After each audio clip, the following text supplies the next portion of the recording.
It's lights out and away we go.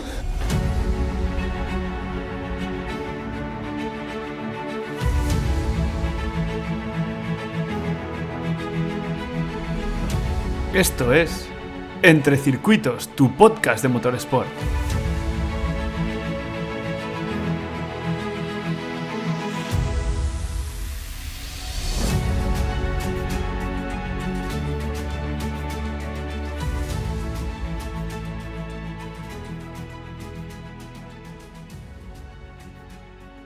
Buenos días, Lorena. Buenos días, José, y bienvenidos al podcast. Hola, buenos días. ¿Qué tal? Buenos días.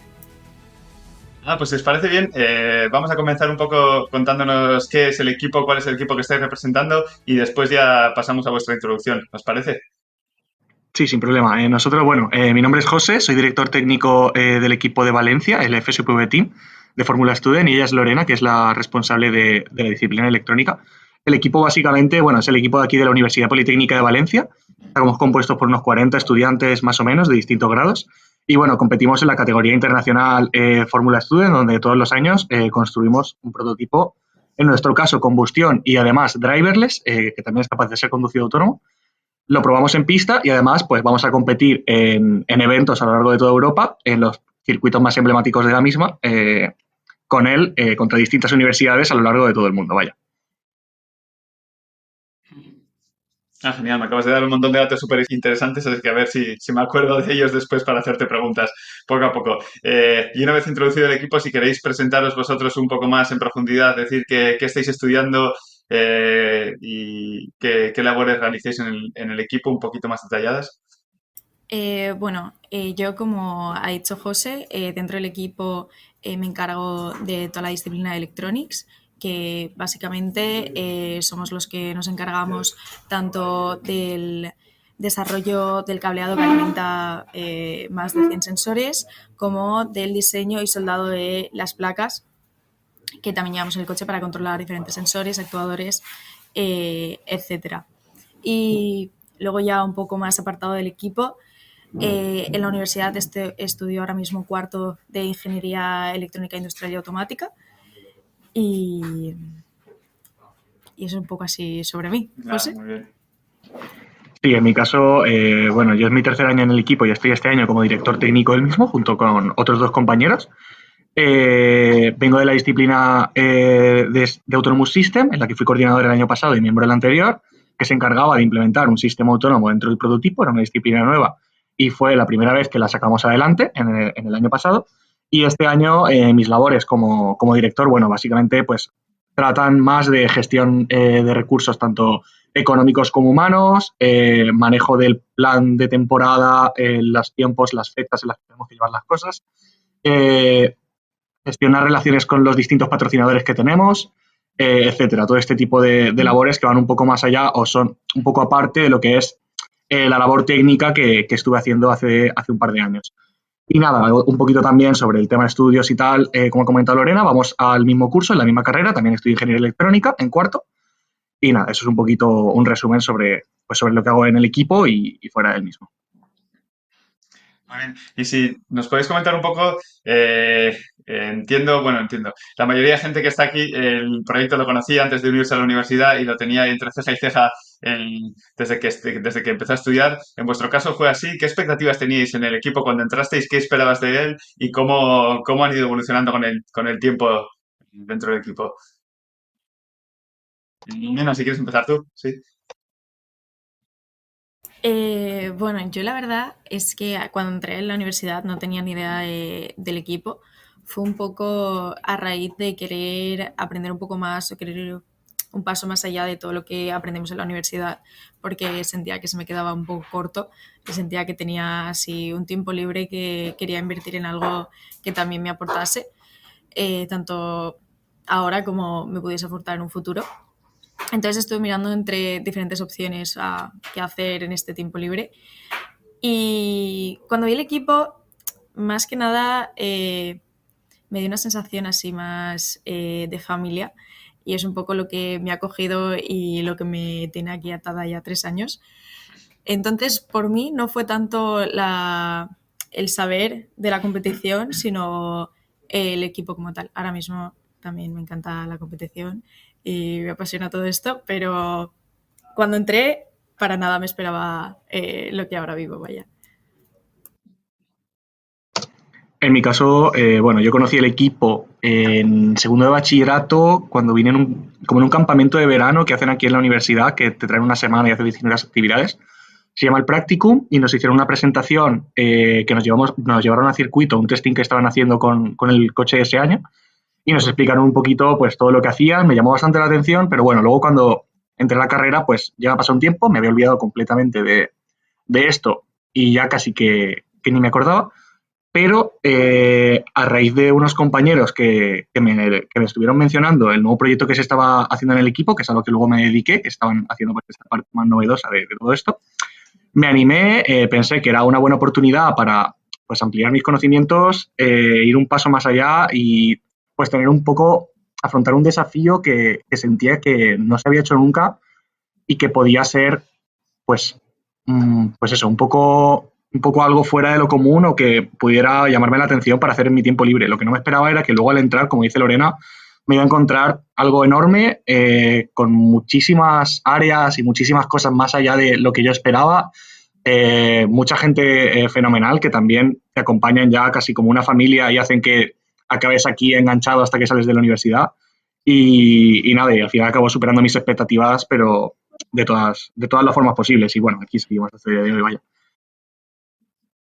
Es muy interesante las respuestas porque de gente que conocía el proyecto y que tenía claro que se podía meter, o vuestro caso, por ejemplo, que tampoco lo conocía y si no estáis muy seguros, pero todos acabáis sorprendidos de lo grande que es el proyecto, lo grande que es la Fórmula Student, de la familia que es. Así que animo a todo el mundo que no conozca el proyecto a que se informe sobre él y que se anime a meterse porque no ha habido ninguna persona que haya dicho que nada, que no era lo que esperaban. Así que ahí queda esto. Un poco, que estoy ya lejos porque pues ya lleváis 3 años en el equipo, pero me gustaría que me dierais vuestra impresión sobre las pruebas de selección y que me contéis un poco de vuestro caso en el equipo, cómo las hacéis, si tenéis invitado los participantes o los nuevos integrantes del equipo, por qué las hacéis así y, bueno, cómo la visteis vosotros en su momento y cómo la veis ahora, que entiendo que sois partícipes desde el otro extremo, sino pues entrevistando a la gente para ver quién entra. Vale, en nuestro caso, bueno, las pruebas de selección que nosotros hacemos básicamente consisten en, bueno, el ciclo natural que a nosotros nos gusta que siga un miembro o con el que más cómodos nos sentimos a la hora de entrar al equipo es comenzando por lo que nosotros llamamos la FSUPV Academy. Nosotros tenemos una academia para gente que acaba de entrar en primero de carrera en la que, bueno, básicamente les formamos, les damos tareas, hacemos charlas informativas con distintos alumnos y profesionales que ya están trabajando tanto en el sector de la automoción como en cualquier otro sector que al final el equipo no solo tiene por qué basarse en coches, pueden venir a ayudar a taller, pueden venir luego a testing, a ver el nuevo prototipo y durante todo este año se les hace una formación completa en la que nosotros les hemos familiarizado con todo lo que empleamos aquí para que su entrada al equipo en el año siguiente, una vez ya se han acostumbrado tanto a la universidad como a lo que nosotros ofertamos, sea mucho más sencilla. Con todo, esta no es la única forma de entrar al equipo, está claro, porque, por ejemplo, cuando un miembro de la Academy termina su año formativo, ofrecemos, bueno, les hacemos una entrevista a todos y en esa entrevista, al final, pues, intentamos ver un poquito más allá de los conocimientos técnicos que tengas, que no son tan importantes, porque esto al final es un proyecto de formación y está para eso, nos gusta ver qué tiene la gente en cuanto a ganas, en cuanto a esa forma de ser que buscamos en el equipo de querer ir un poco más allá, ser proactivo, tener ganas de aprender, tener ganas de dar todo lo que tienes, básicamente. Entonces, eso es básicamente el proceso de selección que seguimos, tanto para los que están en la Academy, que ya los conocemos un poquito, haber estado con ellos y tenemos una mejor visión de ellos, o para alguien que llega de fuera, en la que nos gusta hacer una entrevista un poco más personal, después de que nos cuenten un poco más de ellos por correo, y no nos obcecamos tanto con cosas muy técnicas o experiencias demasiado específicas que hayan tenido que tener en el pasado, sino que nosotros con ver esa vertiente de motivación para formar parte de algo así en una persona es prácticamente lo que más buscamos para que alguien se una a ello. En cuanto a lo que decías de plazas, lo que hacemos es a principio de año nosotros tenemos una estimación o más o menos sabemos cuánta gente necesitamos en cada una de las disciplinas y intentamos llenar las plazas que tenemos con la gente al final que más llamativa nos parece. Si al final una plaza falla porque alguien descubre que no es su lugar o pasa cualquier cosa, podemos contactar con cualquier otra persona que ya hemos entrevistado. Es decir, si en una entrevista no acabamos seleccionándote, no tiene por qué ser porque no te queramos en el equipo. Puede ser que no haya plazas y cuando se abra una, te llamemos y digamos, hey, ¿te apetece venirte ahora? Entonces, al final es así un poquito cómo funcionamos para que sea, pues, lo más personal posible y lo menos sujeto a experiencias que al final luego no van a aportar tanto como lo que vas a aprender aquí. Que bueno, al final es eso, sí, vaya. No sé si tú mismo, José o Lorena, si queréis contar un poco eso, la diferencia de verlo desde fuera ahora vivirlo desde dentro. Porque entiendo que cuando estás haciendo ese proceso de selección, pues tienes tus nervios, tus ganas de entrar y demás, y ahora desde el otro lado, pues al revés, veis, joder, pues gente que está súper motivada y que igual no tiene plaza porque, como has dicho, pues no hay espacio para todos, o lo contrario. Yo creo que al final, obviamente cuando estás siendo tu entrevistado siempre tienes esos nervios, pero a mí lo que siempre me tranquiliza es si la estás haciendo como de corazón y con ganas, obviamente van a ver como tu potencial, entonces tampoco hay que estar muy nerviosa. Estaba nerviosa, pero normalita. Y ahora que lo veo desde la otra parte, siendo la que entrevista, sí que es verdad que se nota bastante cuando la gente realmente quiere entrar, porque es la que realmente pone ganas y en todas las respuestas y se le ve la ilusión en los ojos. Entonces, la verdad es que lo veo un poco bastante igual en ambas partes. Muy bien. Eh, pues si os parece, dejando un poquito ya más de lado este tema, vamos a centrarnos más en el coche. Si nos podéis decir, bueno, ya habéis dicho que es un coche de combustión, pero si podéis dar algunos datos más, el motor que tenéis, qué chasis lleváis, peso, bueno, ese tipo de cosas generales sobre el coche. Bueno, así como datos generales, nosotros llevamos un motor de moto, es un Honda CBR 600 RR, sí, por ser más específicos. Es de 4 cilindros y eso nos hace ser un poquito más gordos, por decirlo de alguna forma. Nuestro coche es de los pesados dentro de Formula Student y solemos estar por encima de los 200. Con todo lo que incluye el driverless, como ya ha mencionado José, sí que es verdad que se sube bastante más de peso, unos 15 kilos o así. Sí que es verdad que siempre trabajamos en reducirlo, pero para que un coche vaya solo necesitas esos kilillos extra. Y sobre nuestro tipo de chasis, nosotros llevamos un monocasco, es decir, todo hecho de fibra de carbono, lo que sí que nos hace tener una estructura bastante ligera, pero aún así tampoco es que no se noten los kilos.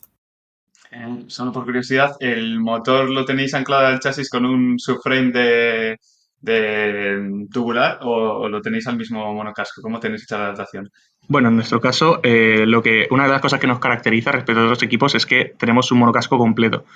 El monocasco, hace unos años sí que teníamos un subchasis tubular detrás, pero acabamos pasándolo a un concepto completo en el que, bueno, hacemos unos anclajes directamente al monocasco en sí y ahí es donde anclamos el mismo motor, vaya. Luego me ha llamado mucho la atención que seáis un equipo de combustión, pero que tengáis el tema autónomo. En España, de los equipos con los que he hablado hasta ahora, no conozco ningún otro. No sé si vosotros sabéis si hay algún otro caso en España, cuántos hay en Europa y cómo os habéis lanzado a hacer eso siendo un equipo de combustión. Bueno, es normal que no conozcas a ningún caso además del nuestro, porque sí que es cierto que prácticamente no hay ningún caso además del nuestro. Hay equipos que ahora se están animando, creo. Me recuerdo hablar con un equipo de Madrid, un Motorsport, que estaban empezando también con un equipo combustión y haciendo un autónomo, que creo que ya participaron en España en el último año, si no me equivoco. Y alrededor de Europa, que yo conozca, solo hay un par de equipos italianos que habían hecho lo mismo. Pero por nuestra parte sí que nos sentimos orgullosos de sí haber sido como el primer equipo español que ha logrado integrar un combustión con un sistema autónomo, cosa que no es fácil de cara sobre todo al control del coche. Un motor es mucho más inestable, mucho menos lineal que motores eléctricos y por tanto se hace casi una pesadilla hacer que vaya de forma suave o que el sistema no se vuelva loco intentando controlarlo. Entonces para nosotros al final es un orgullo haber logrado implementar la tecnología y no solo eso, sino haber demostrado ya en competición que funciona, porque tuvimos un buen resultado en Fórmula Student en España en el que tuvimos un tercer puesto en la categoría autónoma y pudimos exhibir el trabajo que llevamos haciendo ya un par de años para integrar todo esto en un coche de combustión. Es algo exótico, pero al final para nosotros también es algo que nos caracteriza, el haber asumido el reto y ido a una zona o un área de la Fórmula Student en la que nadie se había atrevido a entrar hasta el momento, o muy poquita gente. Sí, te parece bien y si quieres darnos algún detalle más de lo que diferencia un vehículo eléctrico de un vehículo de combustión cuando lo haces autónomo, en el sentido que ya has dicho un poquito por qué está la dificultad, pero aparte de que el motor, pues eso, no sea tan lineal, no sea tan fácil de controlar, ¿hay alguna diferencia principal más? El tema de frenado, estoy pensando cómo se gestiona, no sé Sí, si te quieres meter en algún detalle más de las diferencias y dificultades. sí, principalmente todo, porque al final en tema de percepción y localización es lo mismo. Tú montas los sensores y solo tienes que localizar algo, ya da igual que sea un coche, da igual que sea cualquier otra cosa. Al final donde entra la diferencia es en el tema de control, como ya he dicho.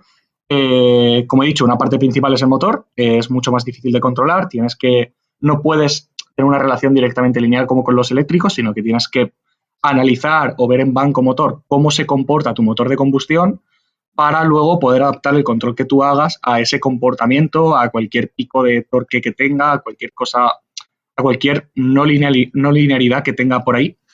Y luego, aparte, lo que tú has dicho, el tema de frenada también es bastante importante porque normalmente un equipo eléctrico autónomo frena directamente con los motores eléctricos. Utilizan el freno regenerativo, le dan, hacen que haga fuerza en dirección opuesta y con eso pueden frenar sin problema. En nuestro caso, tenemos que utilizar el freno hidráulico del prototipo y lo que hacemos es, tenemos un sistema neumático conectado a él que, según la presión que le demos, por así decirlo, tira del freno y de forma mecánica actúa con la presión que le digamos los frenos de las ruedas. Así es un poco como salvamos esta diferencia y damos una solución al problema que en este caso, por ejemplo, un equipo eléctrico no tiene tanto. Muy interesante. Además, lo único que, por lo que estás explicando, entiendo que en el caso del peso, como nos ha dicho Lorena, todavía tenéis una penalización un poco más grande que los equipos eléctricos, ¿no? A la hora de hacerlo autónomo, por los componentes extra que tenéis que poner. Sí, realmente no sabría decirte muy bien qué diferencias en cuanto a componentes necesita un eléctrico que haga que pese menos, pero en nuestro caso, sobre todo, la parte del freno sí que es más compleja porque, aunque la normativa sí que te pide que puedas hacerlo, porque por seguridad tienes que poder actuar del hidráulico, aunque solo uses el eléctrico, en nuestro caso, como tenemos que hacer un sistema que sea lo suficientemente bueno como para ser capaz de frenar y controlar la frenada, pues eso sí añade un poco más de peso o complejidad para que no solo sea funcional en cuanto a hacer una frenada de emergencia, sino que sea funcional en cuanto a rendir en pista. Nada, muy interesante. Bueno, me imagino que podríamos estar hablando mucho tiempo, pero vamos a cambiar un poco el tema, así seguimos con la entrevista. Me ha llamado la atención, Lorena, en tu caso entraste en el área de marketing en el equipo y después te has pasado al área de electronics. ¿Cómo así este cambio? Bueno, la verdad es que es un cambio bastante raro de ver, al menos en nuestro equipo, por ejemplo. Yo al final entré en el área de marketing porque me llamaba bastante la atención y sí que es verdad que justamente como que me lancé a entrar porque vi una reunión, bueno, una reunión tampoco. El director de su día hizo así una pequeña charla para los que estaban pensando entrarse y tal y cual, y dijeron que necesitaban gente en este ámbito y dije, pues bueno, pues voy a ver, estoy aquí, tengo tiempo libre, voy a ver qué se puede hacer por ahí.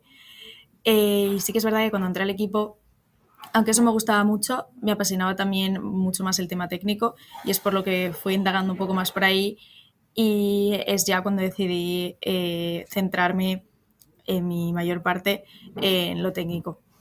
Más que nada fue por el entrar y ver lo que se estaba haciendo. Sí que es verdad que no dejo de lado todo el lado de marketing, lo sigo llevando, pero ahora mismo mi tarea principal es mucho más técnica de lo que lo era antes, vaya. Bueno, imagino que esa charla que estás haciendo de marketing fue bastante convincente e interesante, ¿no? Porque para que acabaras ahí. Pues aprovechando esto que acabas de decir, que todavía te sigues encargando del tema de marketing y demás, si me puedes explicar un poco cómo tenéis organizado en el equipo el tema de marketing, el contacto con el exterior del equipo, ya sea sponsors, ya sea pues, patrocinadores en general, si tenéis un departamento exclusivo para ellos, si lo lleváis un poco de cada área, ¿cómo lo tenéis? En general, como lo repartimos, es sobre todo dirección lleva la mayor parte del contacto con los patrocinadores, pero cosas que son a lo mejor más específicas de cada área o de cada ámbito, ya bien sea electrónica o powertrain, todo lo que tenga que ver con motor. Esos contactos con patrocinadores que nos dan productos más específicos para cada ámbito sí que lo lleva cada responsable de la disciplina en concreto. Y eso sí, un poco por tema, eso es todo lo que es tema relación con patrocinadores. Y luego ya gestión de toda la imagen y todo lo que damos de cara al público, sí que hay un departamento que se encarga de todo eso. Es decir, la persona que tiene el contacto con esta empresa no hace todo lo que ofrecemos a la empresa. Me explico mejor porque está siendo un poco ambiguo. La persona tiene el contacto para que le dé los productos, pero luego nosotros todo lo que ofrecemos en cuanto a post en redes sociales, noticias o eventos o lo que sea, eso sí que lo lleva un departamento totalmente aparte. Entonces se divide en todo lo que es marketing y lo que es más productos, compras y materiales. Sí, sí, sí, no, se ha entendido perfectamente. Aunque no va directamente unido, pero me ha venido la pregunta a la cabeza y se la estoy haciendo a todos los equipos de Formula Student. Si me podéis contar un poquito cómo guardáis la información, qué plataformas usáis, si tenéis algún método concreto pues eso, de transferir los documentos. Creo que Bueno, es en nuestro una parte caso, súper importante de los equipos en general sí. y hay muchas variaciones de uno a otro. Así que, bueno, ¿cómo hacéis para que dentro de 5 años vuestro trabajo bien hecho se repita y el mal hecho no se vuelva a hacer? Sí, como bien tú dices, lo que es la transferencia de conocimiento es para nosotros la base de todo y lo más importante que hace que un equipo pueda salir adelante y, como ya dices, que en unos años haya evolucionado y no haya ido a peor. Como nosotros lo hacemos, o la forma que hemos tenido siempre funcionar, es nosotros tenemos aquí dentro un servidor propio del equipo. Tenemos un servidor físico en un NAS en el que guardamos todo y todos los miembros tienen usuario y contraseña para entrar y ahí es donde vamos almacenando por años la información de todos los años que han pasado en el equipo. Más allá de eso, tenemos otras herramientas para funcionar de forma más ágil durante el día a día, aunque luego todo su contenido acaba volcado en el servidor para años siguientes, como son OneDrive y Drive, que los utilizamos para story compartidos, cualquier tipo de cosa así que tengamos que trabajar en colaborativo en el momento, vamos apuntando ahí y cuando pasa X tiempo o tenemos que guardarlo, se almacena en el servidor y así queda para años futuros. Es un poquito la forma que tenemos de funcionar. ¿Lo habéis implementado ahora hace poco o lo lleváis implementando ya desde hace tiempo? Lo tenemos desde hace mucho tiempo, solo que bueno, aquí te estoy hablando de que aquí al final transferimos todo el conocimiento, pero sí que es verdad que, solo por comentar una cosa bastante curiosa, el servidor nos lo hackearon hace un par de años, eso fue un golpe bastante duro para el equipo y perdimos bastante información que pudimos recuperar gracias a todos los alumnos que tenemos implicados y ahora lo hemos vuelto a restaurar completamente. Pero vamos, es algo que tenemos habilitado desde hace por lo menos, que me corrija Lorena, pero 5 o 6 años. Y ese golpe se notó muchísimo en cuanto a estar acostumbrado a tener todo recabado y tener que volver a escarbar para salir adelante y decir, no me vas a quitar la información, vuelvo a ponerla aquí y seguimos funcionando.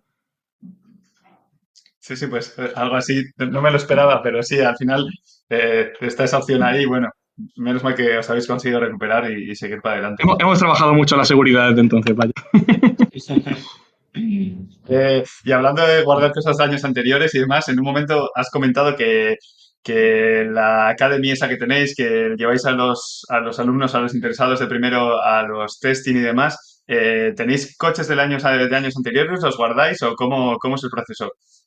Sí, nosotros al final guardamos todos los prototipos de años anteriores, es historia del equipo y lo tenemos actualmente en un edificio que tiene la universidad, que los tenemos todos expuestos más para visita, suele ser un edificio que suelen visitar porque también hay pues un caza, así cosas que es de exposición, entonces tenemos ahí todos los coches así más antiguos Sí que es verdad que tenemos más recientes en el taller. El coche del año pasado lo tenemos en el taller porque aún hacemos uso de él, y el coche del año anterior también, aún hacemos uso de él. Entonces esos dos sí que están en el taller para poder repararlos y poder ir a testing con ellos, pero los otros los seguimos guardando cual reliquia. Pues es un valor súper interesante, no solo por estética y por marketing, sino porque, pues como decís, podéis hacer testing con ellos y demás. Lo único que esto me lleva a haceros la siguiente pregunta, porque en conversaciones con los equipos anteriores ha salido alguna vez diciendo que una representación muy directa del presupuesto es cuánto tienes que canibalizar el coche del año anterior. En vuestro caso veo que casi no lo tenéis que canibalizar, entonces entiendo que estáis bastante contentos con vuestro presupuesto.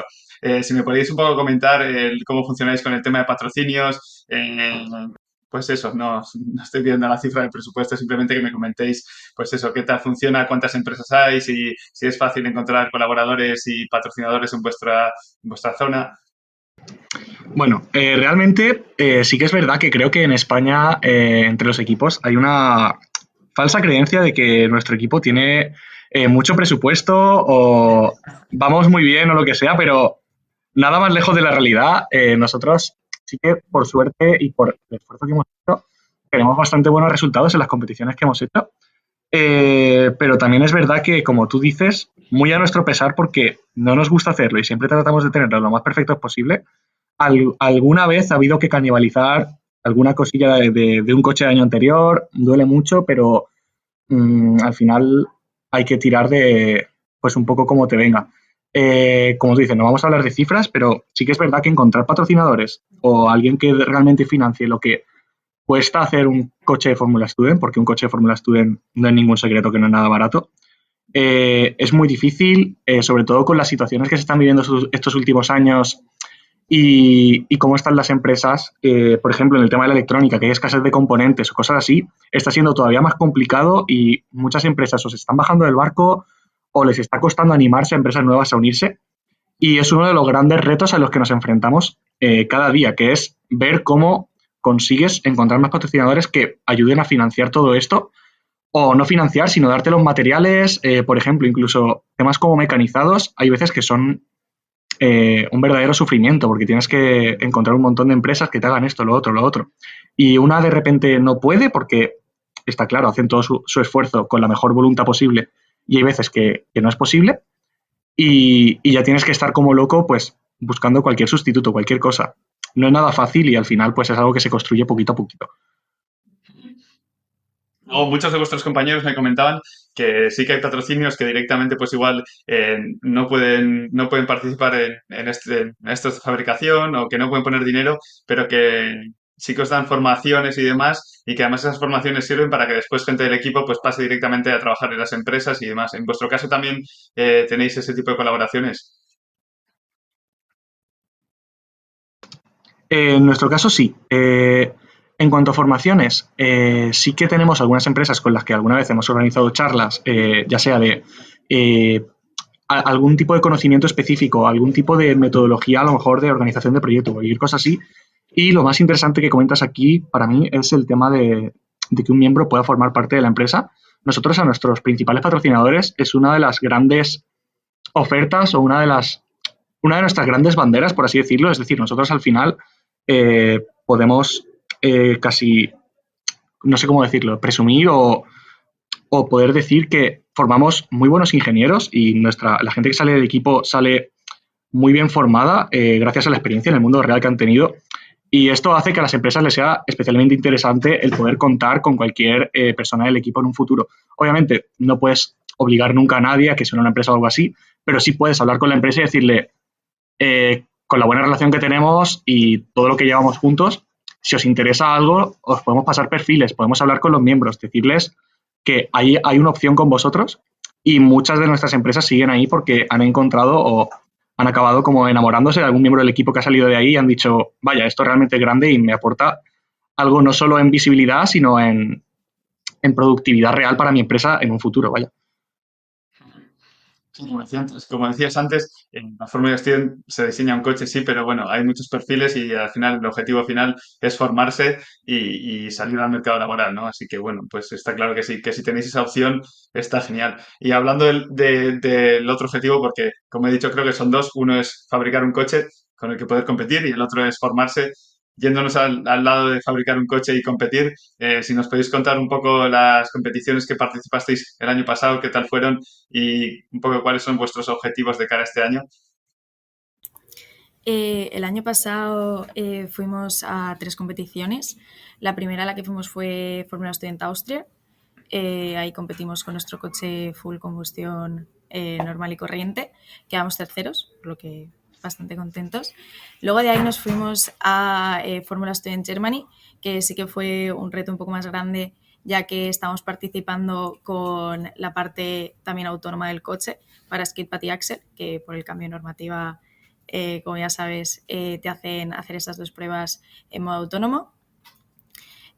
Por un problema de fiabilidad sí que es verdad que no conseguimos terminar el Endurance, pero conseguimos el primer puesto en skid pad driverless de combustión y siendo el primer equipo de combustión realizando un skid pad en FSG, así que bastante contentos por esa parte. Y luego por último fuimos a Fórmula Student Spain, aquí la competición de casa, que pues íbamos escalando en retos. Este fue ya el reto más alto, ya que competimos en 2 competiciones a la vez, tanto la competición de combustión como la competición driverless en su totalidad, no solo haciendo skid pad y axle, sino también autocross y track drive. Y como ha mencionado José antes, quedamos en la parte driverless terceros de la competición, así que yo creo que fue bastante buena temporada, sobre todo para la parte del prototipo autónomo. La verdad que enhorabuena porque los resultados que estáis diciendo son súper atractivos. Lo único que creo que eso tiene una contrapartida, ¿no? Y es que estáis en un nivel súper alto y que pues eso un poco exige que año a año lo mantengáis, o por lo menos entiendo que vuestras expectativas están súper altas. Entonces, ¿cómo hacéis para gestionar eso? ¿Cómo hacéis para aseguraros de que año a año tenéis un coche competitivo? ¿Y qué objetivos os marquéis realmente cuando vais a las competiciones? Porque otros compañeros vuestros sí que me decían, bueno, pues aunque hayan tenido buenos resultados, siguen teniendo como uno de los objetivos pasar Scruti, porque pues como no pasas Scruti, no puedes competir en las dinámicas y el bajón es enorme. Entonces, ¿cómo gestionáis todo eso y qué objetivos os marcáis cuando empecéis con un año nuevo? Bueno, al final cuando empezamos, tú siempre que empiezas con un año nuevo, pues mantienes reuniones, sobre todo con alumni, que ahora hablaremos de eso porque es una parte fundamental de lo que comentas de mejorar año a año. Y, pues, como tú dices, te marcas unos objetivos partiendo de los resultados que quieres obtener y luego en cuanto a qué quieres hacer para obtener esos resultados. Para nosotros, por ejemplo, este año, partes claves como para obtener esos resultados eran centrarnos en la fiabilidad por los fallos que tuvimos en Endurance este último año, el asegurarte de hacer suficiente testing como para tener un coche muy fiable que pueda acabar un Endurance e incluso en cosas tan sencillas que tal vez no sean un objetivo principal del equipo, pero siempre las transmites a fuego para que todo el mundo las tenga en mente, como hacer unos buenos exámenes de normativa o tener o hacer que el autónomo, por ejemplo, siga terminando aceleraciones KitPad, que son pruebas fundamentales para poder ir a por Alemania. El objetivo que nosotros nos marcamos es el de intentar ganar la competición de Alemania, porque es la competición sueño del equipo, y es un poco hacia lo que queremos apuntar. Ya llevamos varios años persiguiéndolo y creemos que este año puede ser el bueno. Y la forma que tenemos de no perder, como tú dices, ese nivel de coche o no disminuir el nivel de los desafíos año a año o que el equipo siempre crezca es, como he comentado antes cuando hemos hablado del tema del servidor, la transferencia de conocimiento, que todas las generaciones puedan tener todos los conocimientos que tenía el equipo antes y desarrollar nuevos. Y lo más importante de todo, siempre casi que por encima de cualquier cosa, es la comunicación con alumni. Los alumnis del equipo siguen comprometidos con él. Seguimos teniendo gente que estuvo hace 3, 4, 5, 6 años en el equipo y con los que hablamos por WhatsApp a diario, les pedimos consejo, nos cuentan su experiencia, nos dicen qué es lo que tienes que hacer para no repetir sus mismos errores. Y eso al final es lo que realmente te hace crecer como persona y crecer como equipo. El poder disponer de todo eso a tu alcance y tener esa gente apoyándote que siempre está dándote lecciones y a veces incluso dándote porrazos para que te des cuenta de cómo se tienen que hacer las cosas para no cometer los mismos errores que el equipo ha cometido años atrás. Sí, no, estaba diciendo que está genial porque los objetivos que os marcáis parecen súper ambiciosos, pero sin embargo no os olvidáis de la base, ¿no? Como que la base principal, lo que hay que hacer para que funcione el coche, el equipo, como que lo mantenéis y a pesar de eso os marcáis, pues eso, unos objetivos muy altos o grandes. Y unido a esto, estabas comentando el testing, tema de testing. ¿Cuánto ayuda el poder hacer test con el coche anterior? En el sentido, entiendo que cuando diseñáis un coche nuevo, habrá cosas nuevas y luego los problemas realmente no son trasladables de un coche a otro reproducibles. Más que nada cuando hacéis testing, ¿en qué os enfocáis? ¿Cómo os ayuda? Ahora mismo hacemos testing con dos coches distintos, tanto el del año pasado como el del año anterior. Entonces, como el del año pasado es el único que ahora mismo tenemos disponible con todo el sistema driverless, pues sí que se centra muchísimo más en todo lo que es los testing driverless y mejorar toda esa parte. Y sí que es verdad que el otro es más, lo enfocamos a que corra el coche, también no puedes dejar el coche muerto, entrenar pilotos, etcétera. Sí, una parte súper importante también aquí, y es un consejo que también desde aquí creo que le podemos dar a muchos equipos que hayan tenido ya un prototipo anterior y que lo tengan ahí. Hacer testing con un prototipo anterior ayuda muchísimo a probar nuevas incorporaciones que quieras hacer al nuevo prototipo. Es decir, imagínate que quieres incorporar, no lo sé, por ejemplo, un nuevo sistema de steering, de volante, y no quieres jugártela a que estés haciendo testing ya súper cerca de competiciones con el nuevo coche y te rompa ahí. Puedes intentar adaptarlo, montarlo en tu prototipo anterior, ir a pista con él en febrero o en marzo y asegurarte de que es un sistema bueno, funcional para incluir en el nuevo sin tener que esperar a tener el nuevo prototipo ya listo. Esto también es una gran ventaja que ganas manteniendo vivo al menos algún coche de años anteriores con el que poder correr y además lo que dice Lorena, entrenar pilotos o probar cosas como el autónomo que puedes ir probando mientras se está construyendo el nuevo coche, todos los nuevos desarrollos que estás haciendo. Y que va en línea además con lo que comentáis todos los equipos, que es principal dar pasos pequeñitos y seguros y no intentar dar un paso súper grande y caerte en medio. Entonces, al dar pasos pequeñitos, como tú dices, pues mantienes gran parte del coche y un componente nuevo, pues puedes poner en el coche del año anterior y comprobar que ese pequeño pasito funciona y está dando una mejoría al coche, ¿no? Ujú. Luego, ahora cambiando de tema y ya para ir acabando, habéis comentado que hay todo tipo de perfiles en el equipo. Dentro de esos perfiles entiendo que muchos serán aficionados al motorsport, ¿no? ¿Cómo está eso en el equipo? ¿Seguís las carreras? Bueno, yo creo que depende un poco. Nosotros siempre decimos que realmente, también al contrario que de lo que piensa gente de fuera, para formar parte de un equipo así, no necesitas ni ser aficionado al motorsport y yo diría que gran parte del equipo no es muy aficionada a los deportes de motor o no son ni mucho menos su pasión, sino que tienen intereses más de desarrollar, crear o retarse a sí mismos. Creo que en nuestro caso, de nosotros dos concretamente, no sé si esto puede ser un poco un chasco para quien lo esté oyendo, pero creo que no somos ninguno de los dos ningún apasionado del motorsport ni seguimos mucho nada de esto. Así que es verdad que sí que hay personas en el equipo que siguen mucho la Fórmula 1, que siguen mucho otras competiciones y que, quieras que no, solo por ese sector que hay dentro del equipo, por así decirlo, es un tema que sí que está bastante siempre vigente, sobre todo cuando empieza el campeonato, cosas así, pues se comentan las carreras, a veces se ponen en la tele incluso mientras la gente trabaja, se pueden poner de fondo y se puede ver pues un poquito pues lo que se está haciendo y a quien le gusta pues también eso le hace un poco más ameno ese domingo, ¿no?, de trabajo que tenemos aquí. Como ha dicho José, sí que es una pequeña tradición que tenemos y domingo de carrera, domingo que tenemos puesta la carrera en la tele. Así que... Bueno, como decía, sí, está claro que en todos los equipos hay todos los perfiles. En vuestro caso me resulta un poco más curioso, no en el vuestro de vuestros dos, sino en el de vuestro equipo, porque por lo general yo creo que los equipos que se mantiene el motor de combustión en vez del eléctrico sí que suele haber como más afición y más gente aficionada a las carreras que se note que se mete en el equipo. Pero bueno, como hemos venido viendo, pues cada equipo es un mundo y se ven casos diferentes en todos.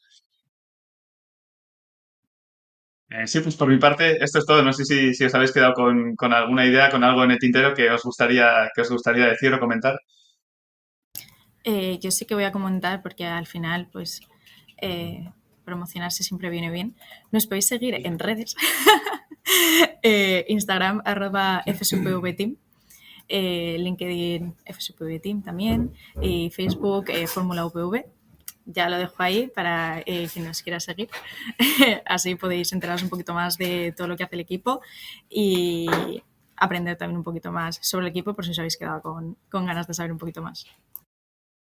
Sí, no, y aprovechando esto que dice Lorena, aunque no lo habéis dicho vosotros, los que estéis en la zona de la universidad, si tenéis dudas de qué es la Fórmula Student, cómo funciona, os queréis interesar, estoy seguro de que tanto José como Lorena como cualquier otro miembro, si les escribís, estarán súper encantados de pues, contaros, enseñaros el taller, lo que sea. Así que, bueno, eso, cualquiera que después de este podcast le haya surgido la curiosidad, pues bueno, ahí tenéis los contactos.